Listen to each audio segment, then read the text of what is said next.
Are we still talking about Jeffrey Epstein? I mean, it's been years. Why are we still talking about Jeffrey Epstein? You know what? That's a good point, Trump. Because you see, there's the thing. Jeffrey Epstein wasn't unique. He wasn't original. He wasn't slick. He was not the first one. There was one before and possibly many before him. But there was for sure at least one before him who the media has done a very, very good job at trying to hide and. But fortunately, they didn't do good enough because I managed to find it. And you know what? And it's weird. This is how you know that they're like purposely hiding stuff from people. It's because I've been researching these kinds of things for well over a year now. And you would have thought that something this big and this scandalous would have popped up on my feed at some point before now. But that's okay because it's popped up now and we're going to talk about it. First, before I do, it is Human Trafficking Awareness Day, according to the feds. So I don't know what they're going to do for it, but today, I think what I will do in honor of Human Trafficking Awareness Day is to bring clarity as to what, the government has been doing for a very long time and will continue to do until we put a stop to it. They'll keep doing it. No matter who we elect, no matter who we put in there, at the end of the day, ultimately, one person cannot fight that whole deep state. Even if Donald Trump was actually trying to fight the deep state, which it really doesn't even look like he is or ever was, but even if he actually truly was trying to fight the deep state, one person cannot honestly be expected to disband all of that. You know what I mean? Especially where the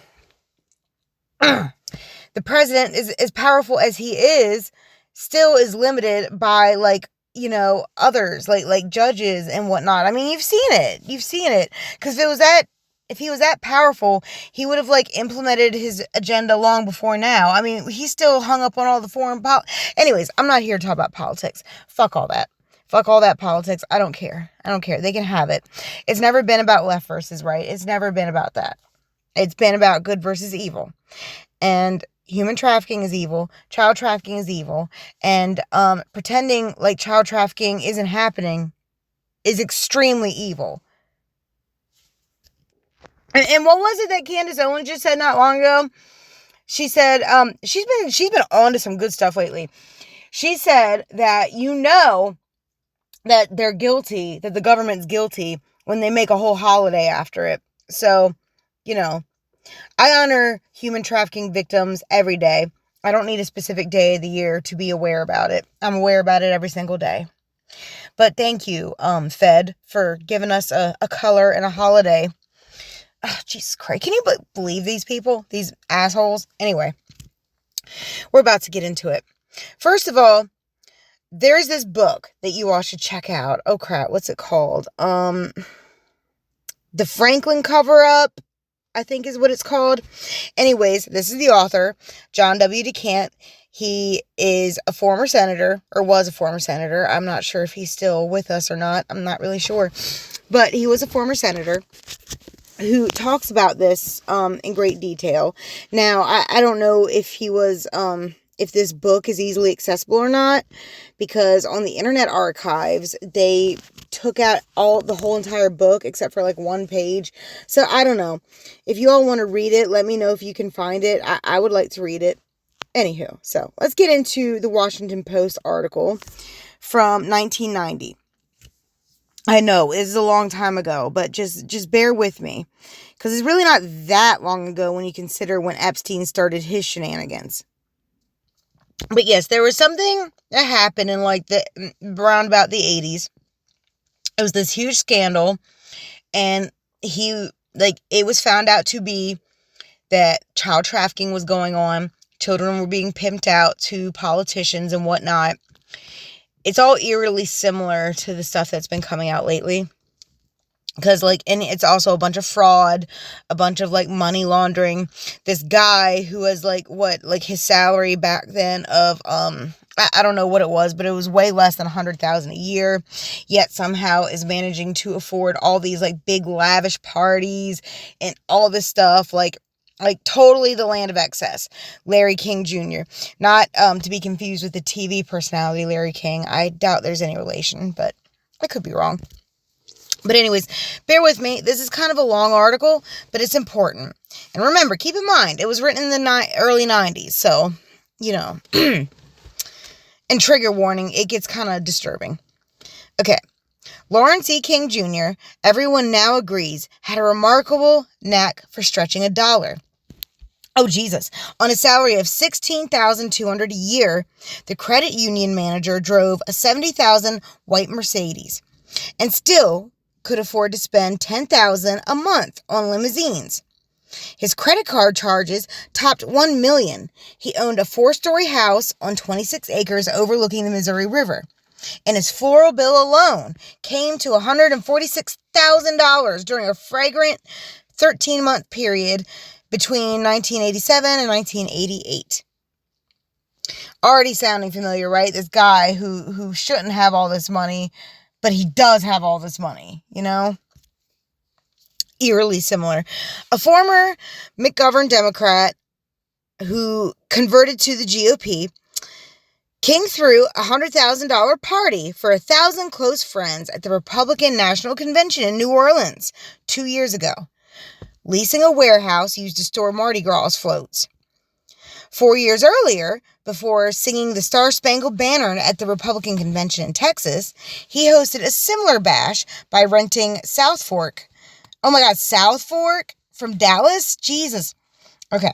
Anyways, when visiting Los Angeles, King preferred a 2-story suite at the Beverly Wilshire Hotel in Washington. He paid $5,000 a month to occupy a palazzo, I don't know, on California Street next to the Venezuelan embassy. Weird how they thought to add that little tidbit. I wonder if it's related. Possibly not. Remember, this was written in the 90s, so, that is very well a coincidence, I'm sure. Okay. A federal jury this summer will decide whether King, 45 years old at this time in 1990, is guilty as charged of looting $38 million from the Franklin Community Federal Credit Union in a predominantly black neighborhood of North Omaha. Why does that matter? Oh my God.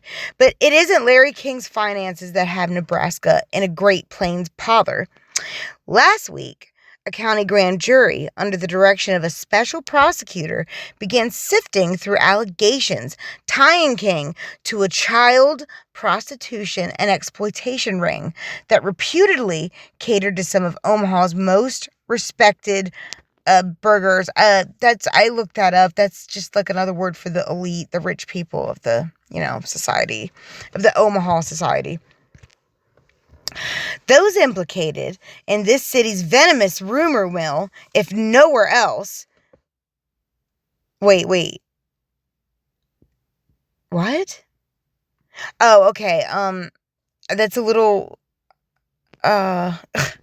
tone deaf comment, but like I said, this was written in 1990, so whatever. Maybe to them this really was just some salacious rumors. It's not like back then they've had all this come out like we have recently, so I guess in retrospect, I don't know. Trying to give them the benefit of the doubt here, but it's a little tone deaf. Anywho. Okay, so those implicated in this venomous rumor mill, if nowhere else, include businessmen, media personalities, lawmen, and educators. Also, a little eerily similar to what's going on now. We've got a firestorm of suspicion and rumors of hurricane force, said James Martin Davis, a former Secret Service agent who is now an attorney here. And if it doesn't stop, Omaha is going to gossip itself to death. Jesus Christ. Anywho, moreover, King's high profile in the GOP has got the Republican Party here as nervous as long-tailed cat in a room full of rocking chairs, added Mr. DeCamp himself, the guy who wrote the book I was telling you about earlier that exposes a lot of this. King has pleaded not guilty to 40 counts of embezzlement and fraud. The sexual allegations, which he has denounced as garbage, are based on still unverified reports from half a dozen young people who reportedly have described being auctioned like love slaves flown to the coast for wild parties, or plied with drugs and alcohol as part of a bisexual bacchanal, which is, like, I assume is like kind of like an Eyes Wide Shut party, I would assume. I'm sure, it's in retrospect, I'm sure this all did sound kind of like crazy back then. It is not crazy anymore. And it is not crazy anymore. So knowing what we all know now, you know what I mean? I don't know if the witnesses are telling the whole truth or part of the truth, but they appear credible to me, said State Senator Lauren Schmidt, chairman of the Legislative Committee appointed to investigate the scandal.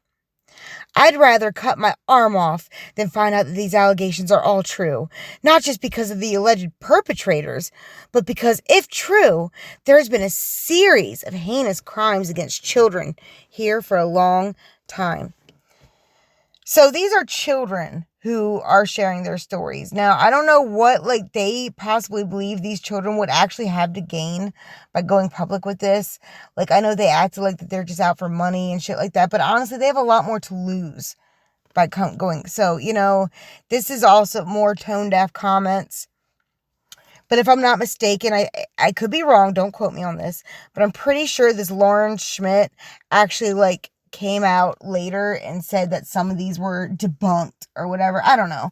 But I don't think this Lauren Schmidt, I don't know if it's he or she, is on the victim's side. It doesn't seem to be. Anyway. Okay. The recriminations are bitter, brutal, and apparently bottomless. The whole damn shebang of investigative agencies were lax in pursuing this Schmidt charge. That shebang, including the Omaha Police, FBI, and State Attorney General, contends that investigations were thorough and failed to turn up sufficient corroboration of sex crimes. Oh, I'm sure they did fail to do it. I'm sure. The local media have been upbraided for being either too timid or too recklessly irresponsible. Others in Omaha have been accused of McCarthyism, or, of course, they're going to make it political, or, conversely, abetting a cover-up. That seems the more likely thing to me. But, I mean, this is all, remember, keep in mind, this is 1990. This is 1990. Do you see how similar, not only the charges and the accusations, but the reactions to it, the gaslighting to it, all of them, their first instinct is to defend the deep state. And maybe that's why they're there to begin with, is to do that. I think we all need to start waking up to this. You know what I mean? The more people wake up to this and that this is real, that maybe we can actually start to make a change. This is what we need. We are many. They are few. It's always been the case. And by keeping us fighting with each other, they're doing their job. They're keeping themselves rich and insulated. We need to stop playing their games. Anyways, let me get off my soapbox and keep reading. We're a very populous state. Ordinary, decent, solid individuals who, in our own minds, are classless, Davis said. But an ugly flame has been lit to set Nebraska ablaze on that prairie of populism, and that these child exploitation accusations seem to focus on bigwigs, and populists by nature are against bigwigs. This is an opportunity for people with old scores to settle. They mention an enemy's name 2 or 3 times, and suddenly it's all over town. People want to believe it. We have people's reputations being assassinated in the shadows without them even knowing it. Oh my God. So basically, just in case others with ill intent have something to say and try to get people in trouble, then we should ignore these victims. Is that what the argument is? Just in case someone takes this as an opportunity to assassinate, what? Oh my God. It's infuriating. It is. It's infuriating. 1990, mind you. This is going on in 1990. Larry King was a self-made bigwig, son of a meat packer. He claimed to have been offered a job singing for the New York's Metropolitan Opera in the 1960s, but preferred to make his way in the business world. After training in the bank, he took charge of Franklin Community in 1970. 2 years after the credit union was founded to provide consumer loans and other financial services in Omaha's minority neighborhoods. For 20 years, Franklin remained, as King later put it, my baby. That's the Franklin Community Center. Glib and energetic, King preached a bootstrap philosophy with much appeal among the business and civic elite here. As a profile in the Wall Street Journal once put it, he persuaded charities and other nonprofit organizations to deposit funds at Franklin as a means of boosting the city's blacks. Oh my God. One of his biggest supporters was Harold W. Anderson, publisher of the Omaha World Herald, who helped underwrite the remodeling of Franklin's main office on North 33rd Street and even plugged the credit union in a television commercial. King also had friends in Washington. When the National Credit Union Administration warned that Franklin was financially shaky 10 years ago, several Nebraska members of Congress fired off letters of support to the federal agency. The later Senator Edward Zirinsky, in a note obtained by the World Herald, even hailed King as a young man of integrity and one who has rendered great service to the total community. But anyways, that's enough about all the financial stuff. I mean, they go into more detail, more about the parties, more about the money. I'm more interested in the child exploitation. So let's read into that. Oh my God, you gotta love the early 90s and how they word this stuff. But the heartburn was just beginning. In June 1988, a social worker at a mental hospital in Omaha reported allegations of possible child abuse to the Nebraska Foster Care Review Board, an agency that monitors the placement of several thousand children in the state. The board subsequently asked Omaha police and the state attorney general to investigate possible child exploitation, a child prostitution ring, and inappropriate activities by Larry King. One teenage girl, according to a published account, which I cannot find, by the way, said that she had sat naked at parties and that men engaged in sexual activity, although penetration was not allowed. Another girl told of witnessing a murder. In December 1988, a month after Franklin was closed, a state senator first made public child abuse allegations. Yet the lawmen who were investigating did nothing, despite the fact that one witness passed 4 polygraph tests. Dennis Carlson, former vice chairman of the board and now an official with the Nebraska State Bar Association, complained in a recent interview in Lincoln. Not so, the lawman replied. The Attorney General's office told of putting hundreds and hundreds of hours into investigating the charges without finding sufficient corroboration. Former Omaha Chief Police Robert Wadman said he could find no substance to the allegations. Of course he couldn't. And an FBI agent told a local newspaper in February 1989, "At this point, I'm satisfied. There is no substance to the allegations as far as federal criminal statutes go." Oh my God, it's like these poor kids didn't stand a chance. None of these agencies who were supposed to be there to protect them were going to protect them. Because, I mean, come on. This is all a big conflict of interest here. I mean, Omaha police, I'm sure, are in the pockets of, the local politicians and, in the Franklin Community Bank. I'm sure everyone in the community, it's just sad. These victims didn't stand a chance. No one was going to listen to them. And it was just sad. And it's still like that, guys. It's still like that. Their matters remained for months. The issues were complex. Oh, crap. Hold on. Sorry. The issues were complex. Had Nebraska law, which places the age of sexual consent at 16, been violated? Had the 5-year statute of limitations for sexual assault expired? What? That is such a short... Oh, my God. Were there airplane ticket receipts or other documents that could corroborate charges that minors had been transported across state lines for the purposes of prostitution, which is a federal crime? Was any of this even remotely true? In late 1988, the state legislature had entered the act by appointing an investigative committee headed by Senator Lawrence Schmidt. By a 4-3 vote, the committee rejected Schmidt's choice of counsel, who was former CIA Director William E. Colby, in favor of Lincoln lawyer Kirk E. Naylor Jr., who tried to untangle both the financial and sexual allegations linked to Franklin and King. Credibility was always a big concern. Of course, it's always about the credibility because victims got to be perfect. They got to have straight A's in school. They better never had a speeding ticket. They better never ever had a car accident. They better never had a drink of alcohol ever, or they're not credible, right? It was difficult to tell whether some of these kids, keyword being kids, were playing upon the neighborhood statewide hysteria or were really telling the truth.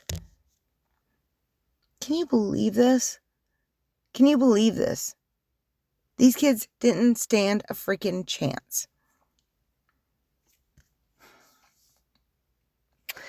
Last summer, after 6 months of work, the committee ruptured in dissension over how to properly pursue the case. Naylor, his investigator, and 2 state senators resigned. A new counsel and investigator were appointed, and in December produced 21 hours of videotaped testimony from 3 new witnesses, all in their early 20s, who said that, as minors, they had been victims of physical and sexual abuse.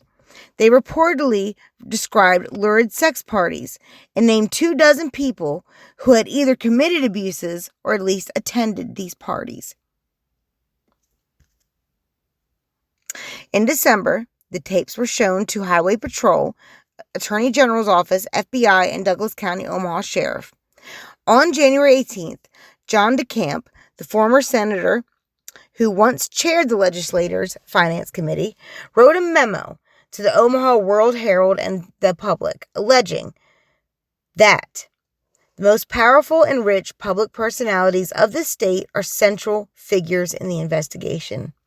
DeCamp listed King and 4 other men, soon dubbed the Franklin Five. The memo circulated widely when a candidate for state office mailed copies to 10,000 homes in eastern Nebraska. One of those named, recently retired publisher Anderson, earlier this month denounced the allegations as false and decried the atmosphere of vicious rumor, innuendos, and vilification of individuals. Another individual, the former World Herald columnist Peter Citron, also denied any ties to Franklin or King.